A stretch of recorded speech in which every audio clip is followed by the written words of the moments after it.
Hey everybody, did you know you can go to colinmullen.com in order to get art and art prints? That's why I set up the website, colinmullen.com. So hey everybody, for a subathon I ended up making a promise that I would use something along the lines of KidPix or Crayola Art Studio or something along those lines as, you know, an art stream. And so that's what this is cut from. It was, I had this growing up. I think I had KidPix 2, not KidPix 1. The difference is not that much, but it was fun to go back on the Internet Archive, load this thing up and try and remember what the tools are. So this is a lot to do with just like art process and thinking about how to use the tools that you have available, which I think is really at the core of a message that I've been repeatedly sending through this channel, that like, if you're going to draw something, draw what makes you excited to do art. And when I say draw, I mean like the process of making art. Like there's not like a quick, easy word for that. When you're making art, I guess,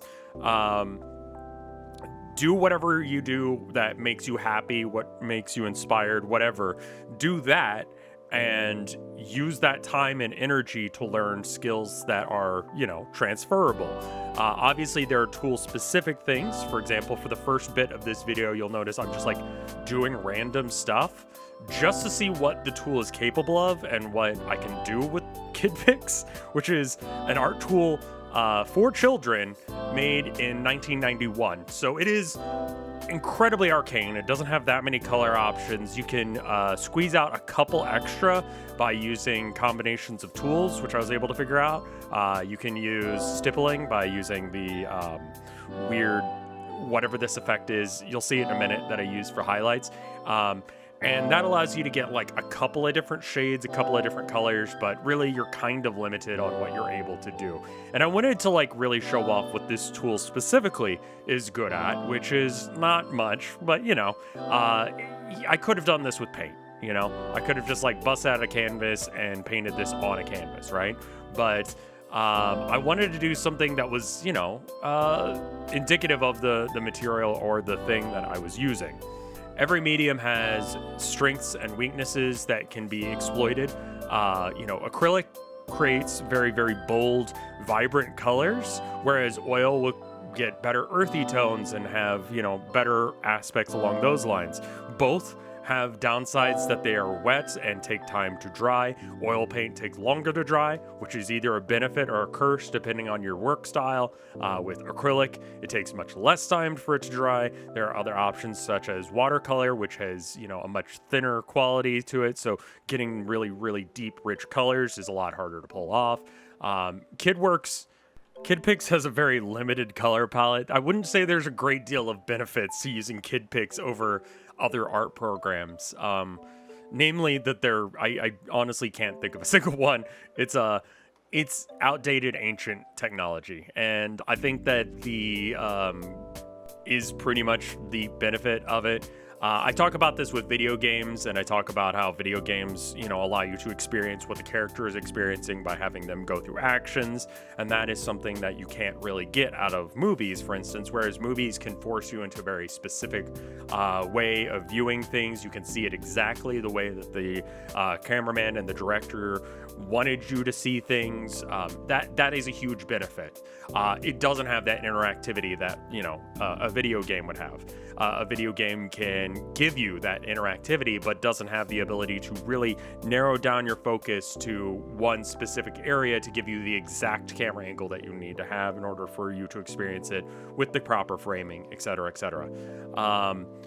What I'm trying to say is that a craftsman never blames his tools. What you want to do whenever you're learning anything when it comes to art is try and, you know, pick out things that you can use for other stuff. Color theory is always going to be color theory. That applies to video games, movies, paint, kidworks, drawing, whatever. Shape and form and all of those things that are these fundamentals of art are very transferable amongst every art form. And you can use those to try and, you know, benefit your art in whichever way that you need to. And you can use it, the framing and so on and so forth, to get exactly the point you want to try and get across. I'm interested to do more streams or videos where I try out just substandard art material. you know, so if you have a suggestion on a substandard art material like markers or Crayola, I think came up when I was streaming this and talking about that idea, let me know. I'm excited to do that. I'm going to have a little bit of limitations on my ability to film and upload and record coming up here soon, and it may cause some problems in April as far as uploads go. Me and my wife are moving out of Texas, and as a result, we will not have access to certain things like my art supplies or my editing computer to be able to upload, you know, these videos. So in that time, I apologize. If you are a patron and you want, you know, a partial refund as a result, I understand. Let me know. I will send that. Lastly, I want to say, as far as this painting or drawing or whatever you want to call this digital experiment goes, it went fine. It could have been better, obviously. I think if I mess around with the tools better or longer, I could get, you know, more quality out of the art. But as far as just like trying out a tool and learning how to use it in a professional setting, this is fine. I would give this like a 7 out of 10. It's fine. It's not great. I don't think that anyone wants to hang this up on their wall, and it's not going in a gallery anytime soon, but I think it's more impressive than it really has any right to be. I think it's okay.